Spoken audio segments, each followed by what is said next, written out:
আসসালামু আলাইকুম। আজকে চলে আসছি আমাদের জুলু চাচার ছেলে জিম ভাইয়ের গরুখানায়। এটা হলো বিদেশি একটা জাত।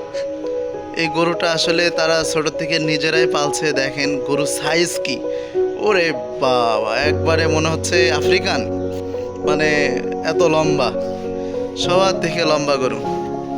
এই যে এখানে আরো গরু আছে, দেশি গরু আছে। হ্যাঁ, বিশাল খামার দিয়েছে। তো খামারটা নতুন করছে, যার কারণে এখনো গরু তোলে নাই। এই যে এখানে কয়টা গরু আছে?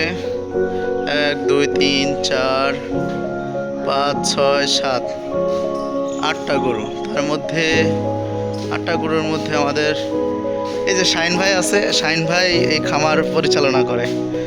শাইন ভাই দেখাশোনা করে, খাবার টাবার ইত্যাদি যখন যেটা প্রয়োজন তিনি করে আর কি। আর এটা আমাদের বাবু স্যার, রুহুল আমিন বাবু স্যার। স্যার স্যার কালকে এই গরুটা কিনে নিয়ে আসছে কুরবানি দেওয়ার জন্য, মাদ্রাসার জন্য। তো এই জন্য আর কি দেখতে আসলাম যে গরুটা কেমন হয়েছে। আলহামদুলিল্লাহ বেশ ভালো। আচ্ছা, সকলে ভালো থাকবেন। এই যে এটা কুরবানির জন্য নেওয়া, এটা এটা কুরবানির জন্য নেওয়া হয়েছে 1,13,000 দিয়ে। এটা কুরবানির জন্য নেওয়া হয়েছে 1,52,000 টাকা দিয়ে।